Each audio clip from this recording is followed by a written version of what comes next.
সুপ্রিয় দর্শক আসসালামু আলাইকুম, কেমন আছেন আপনারা? নিশ্চয়ই ভালো আছেন। আজকের ভিডিওতে আপনাদের সবাইকে স্বাগত জানাচ্ছি। আজকে আমি আপনাদের সাথে শেয়ার করব ডেলিভারি পরে জরায়ু ঠিক হতে বা পূর্ব অবস্থানে যেতে কত সময় লাগে। তাহলে চলুন মূল ভিডিওতে যাওয়া যাক। বাই দ্য ওয়ে, মূল ভিডিওতে যাওয়ার আগে একটা কথা বলি, আমি আমার চ্যানেলে pregnancy related, specially normal delivery related অনেক ইম্পর্টেন্ট তথ্য ভিডিও আকারে শেয়ার করে থাকি। এই তথ্যগুলো আমার পার্সোনাল এক্সপিরিয়েন্স ও আমার ডক্টর সাজেশন থেকে নেওয়া। তাই আমার চ্যানেলটিকে যদি একবার আপনারা ভিজিট করেন তাহলে আপনারা আপনাদের প্রশ্নাতীত মনের অনেক প্রশ্নের উত্তর পেয়ে যেতে পারেন। আমন্ত্রণ জানাবো আমার চ্যানেলটিকে একবার ভিজিট করে দেখার। এবারে চলুন মূল আলোচনায় যাওয়া যাক। আমি শুরুতেই বলেছি আজকে আলোচনা করব ডেলিভারি পরে জরায়ু ঠিক হতে বা পূর্ব অবস্থানে ফিরে যেতে কত সময় লাগে।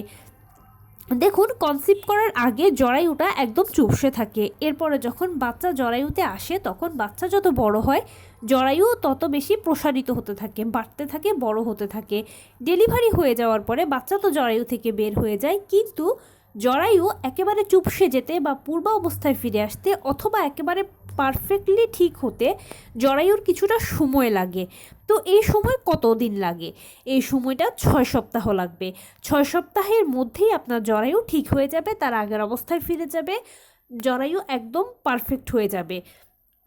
কিন্তু অনেকের দেখা যায় যে 6 সপ্তাহ পরেও ঠিক হয় না।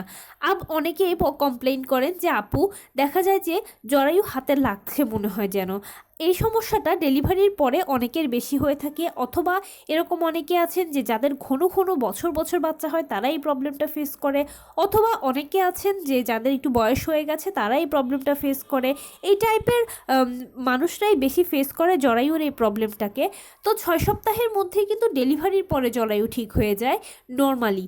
কিন্তু যদি দেখেন যে 6 সপ্তাহের পরেও আপনার ডেলিভারি পরেও আপনার ঠিক হলো না জরায়ুটা, আপনার জরায়ু পূর্ব অবস্থায় এলো না, আপনার হয়তো হাতে লাগছে বা কোনো একটা অস্বাভাবিকতা আপনি ফিল করছেন, তখন সে সময় আপনার যেটা করণীয় হবে, অবশ্যই ঘরে বসে থেকে অথবা অন্য কারো কোনো পরামর্শ না নিয়ে ইনস্ট্যান্ট ডাক্তারের সাথে যোগাযোগ করা।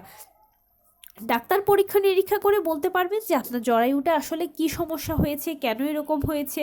অনেক সময় হয় কি যে ডেলিভারিতে কোনো সমস্যা হলে, বিশেষ করে অদক্ষ কাউকে দিয়ে যদি ডেলিভারি করানো হয় তখন এই প্রবলেমটা বেশি হয়। কিন্তু আপনি যদি দক্ষ ডাক্তার বা নার্স দ্বারা ডেলিভারি করান তাহলে আশা করি এই প্রবলেমটা হওয়ার কথা না। তবুও যে কোনো সময় যে কোনো মুহূর্তে আপনি যদি এই প্রবলেমটাকে ফেস করেন তাহলে বসে না থেকে ঘরে প্লিজ যত দ্রুত সম্ভব ডাক্তারের কাছে গিয়ে ডাক্তারের সাথে যোগাযোগ করবেন। ডাক্তার চেক আপ করে দেখবেন এবং নেক্সট আপনার স্টেপ কী হবে, আপনার কি ঔষধের মাধ্যমে যাবে কি না, নাকি কোনো অপারেশনের প্রয়োজন হবে, সেটা ডাক্তার আপনাকে বলবে। তবে ভয় পাবেন না, বেশিরভাগ ক্ষেত্রে ঔষধের দ্বারাই এগুলো শেষ হয়ে যায়, ঠিক হয়ে যায়, যদি কোনো খারাপ অকারেন্স না ঘটে। তাই সব থেকে বেশি ওয়াইজ হবে আপনি ডাক্তারের সাথে যোগাযোগ করে নেবেন। ডাক্তারের সাথে আলোচনা করার পর ডাক্তার বলবে আপনার পরবর্তী স্টেপ কী হবে, আপনি সেই মতো করলে আশা করি ঠিক হয়ে যাবে। তো এই ছিল আজকের ভিডিও। কেমন লাগলো বলুন। যদি ভালো লেগে থাকে ও হেল্পফুল হয়ে থাকে তাহলে প্লিজ লাইক, কমেন্ট, শেয়ার করতে একদম ভুলবেন না। আর সেই সাথে আমার চ্যানেলটিকে সাবস্ক্রাইব করার বিনীত অনুরোধ রইল। পাশে থাকা বেল আইকনটি ক্লিক করে দেবেন যেন আমি ভিডিও আপলোড করার সাথে সাথে আপনারা নোটিফিকেশান পেয়ে যান। যদি কোনো প্রশ্ন থাকে কমেন্টসে জানাবেন, আমি উত্তর দেব। সেই সাথে যদি কোনো পরামর্শ থাকে যে কোন বিষয়ের উপরে ভিডিও করলে আপনারা উপকৃত হবেন, প্লিজ জানাবেন, আমি আপনাদের পছন্দে প্রায়োরিটি দেব। ভালো থাকবেন, সুস্থ থাকবেন। আসসালামু আলাইকুম।